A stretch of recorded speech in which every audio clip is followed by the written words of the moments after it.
अगर समझदारी से काम किया जाए तो घर का हर काम फटाफट से निपट जाता है। तो कुछ इसी प्रकार के टिप्स एंड ट्रिक्स है आज के वीडियो में।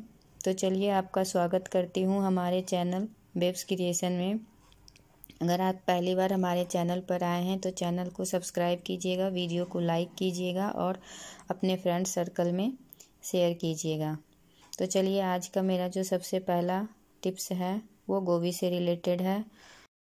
मार्केट से जब भी हम गोभी लेके आते हैं तो उसे डायरेक्टली फ्रिज में स्टोर नहीं करना चाहिए, क्योंकि उसमें बहुत सारे छोटे छोटे कीड़े होते हैं।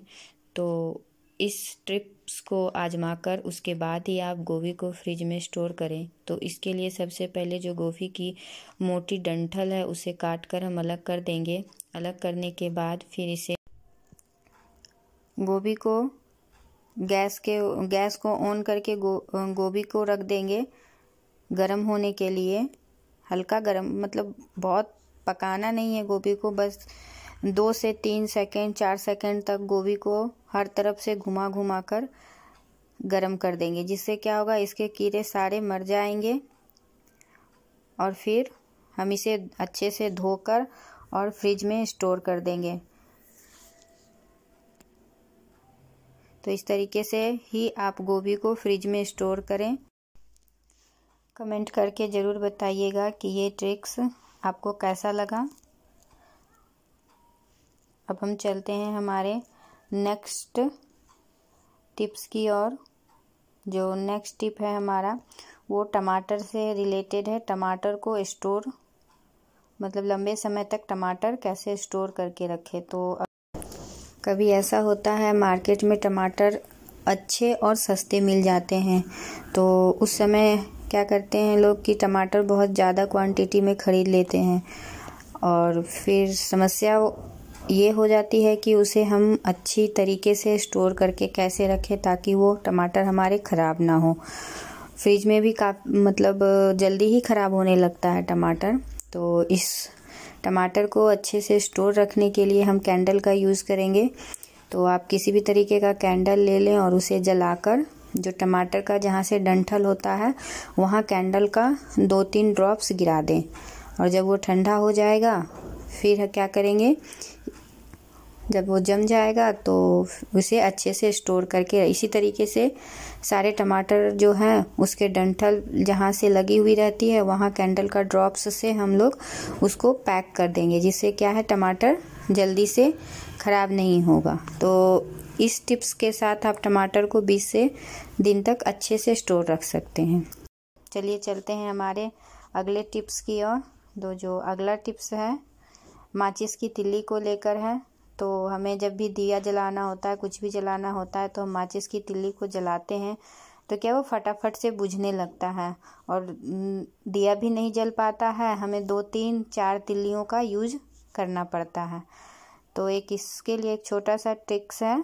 आप क्या करें, कोई सा भी कैंडल ले लें और कैंडल को अच्छी तरीके से माचिस की जो तिल्ली है उसके ऊपर रब कर दें इस तरीके से। तो फटाफट से हम सारी तिल्लियों पर रब कर देंगे। ऐसा करने के बाद जब हम माचिस की तिल्ली को जलाएंगे तो थोड़ा टाइम तक माचिस की तिल्ली जली रहेगी, जिससे दिया जलाना हो या फिर अगरबत्ती जलाना हो, कुछ भी जलाना हो तो हमें 2-3 तिल्ली का यूज़ नहीं करना पड़ेगा। एक तिल्ली ही सफिशिएंट होगा किसी भी चीज़ को जलाने के लिए। तो आप इस तरीके से सारी इस तिल्लियों को सजाकर भी कैंडल रब कर सकते हैं। तो आप देखिए ये तिल्ली को जो मैंने जलाया है ये कितने समय तक जल रही है। तो इतने समय में तो फिर काफ़ी जो भी कुछ जलाना हो वो जल जाएगा। तो ये इससे क्या होगा, हमारी एक ही तिल्ली यूज होगी, तिल्ली मतलब वेस्ट नहीं होगा। तो आई होप ये भी टिप्स आपके लिए बहुत ही यूज़फुल रहा होगा। तो फटाफट से वीडियो को लाइक कर दीजिएगा और अगर पहली बार हमारे चैनल पर हैं तो चैनल को सब्सक्राइब कीजिएगा। फिर चलिए चलते हैं हमारे अगले टिप्स की ओर। तो सर्दियों में तो साग बहुत ज़्यादा मिलते हैं और साग खाने में भी अच्छा लगता है, लेकिन जब उसे काटने का जो होता है तो उसमें हमें थोड़ा सा आलस सा होता है साग काटना। तो जब भी आप मार्केट से साग का बंडल लेके आएँ तो बंडल जब बंद रहता है तो उसी समय क्या करें, इस तरीके से उसकी जड़ें काट कर हटा दें। अगर बंडल को हम खोल कर करते हैं तो फिर क्या होता है, सब बिखर जाता है और फिर जड़ को काटने में काफ़ी समय लगता है, फिर अलग अलग ये करना पड़ता है। तो इस तरीके से डंठल को काट कर फटाफट से हटा दें। तरीके से देखिए मैंने सारे डंठल को काट दिया है। अब क्या है, अब इसमें से हमें पत्तों को तोड़ना है। तो फिर क्या है, इसमें से जो भी घास वगैरह हो उसे चुन के अलग कर दें और फिर इसे फटाफट कट करने के लिए हम कंघी का यूज करेंगे। तो आप ऐसे एक कंघी का यूज करें जिसे आप बाल झाड़ने में यूज ना करते हो। कोई एक नई कंघी ले लें इसके लिए। ये नहीं कि जो कंघी से हम बाल झाड़ रहे हैं उसी कंघी से करें, नहीं, वैसा नहीं करना है। कोई एक नई कंघी ले लें आप और फिर उससे क्या है, इस तरीके से फटाफट से सारी पत्तियों को अलग कर देंगे। इसे बहुत ही जल्दी से हो जाता है। देखिएगा कि सारे पत्तियां अलग हो जाएंगी और डंठल इसके अलग हो जाएंगे। तो आप इस तरीके से साग को फटाफट काट कर रख सकते हैं। तो देख ही रहे हैं कि किस तरीके से सारे डंठल अलग हो गए और ये पत्तियां अलग हो गई हैं। इसमें एक भी पत्ती नहीं रहा। अब जो अगला टिप्स है वो है चावल को, जो हमारे चावल में कीड़े लग जाते हैं तो उससे बचाव के लिए है। तो इस तरीके से जब भी हमको चावल को स्टोर करना हो, जब मतलब चावल लेके आते हैं तो जब उसे स्टोर करते हैं तो उसमें थोड़ा कीड़ा वगैरह आ जाता है। तो इसको स्टोर करने के लिए क्या करेंगे, माचिस का तिल्ली का यूज़ करेंगे। तो माचिस का तिल्ली उसमें जला के नहीं यूज़ करना है।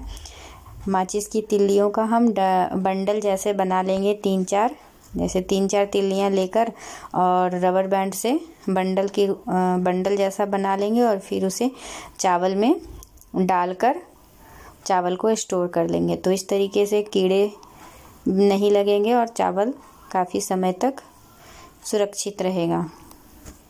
एक बार इस टिप्स को अपनाइए और कमेंट करके ज़रूर बताइए कैसा लगा। तो चलिए फटाफट से अगले टिप्स की ओर।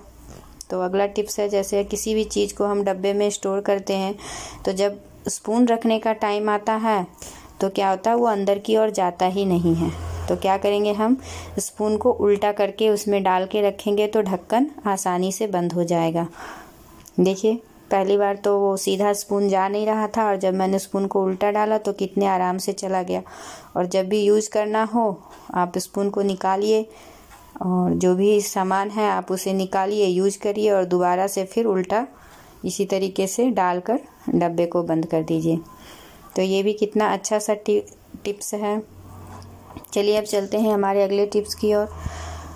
अभी सर्दियों का जो मौसम आ गया है तो बच्चों का, जो बच्चे हो बड़े हो कोई भी हो, उनके कॉलर बहुत ज़्यादा ही गंदे हो जाते हैं और वो जल्दी से साफ़ नहीं होते हैं।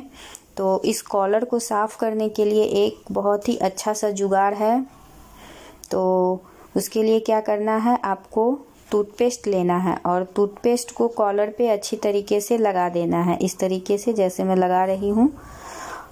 और इसके बाद क्या करना है, आपको ना ही घसना है ना कुछ करना है। आप अगर सर्फ में हाथ से धोती हैं तो हाथ से कपड़े धो लें। अगर आप मशीन में डालती हैं तो ऐसे ही लगा के आप उसे मशीन में डाल दें।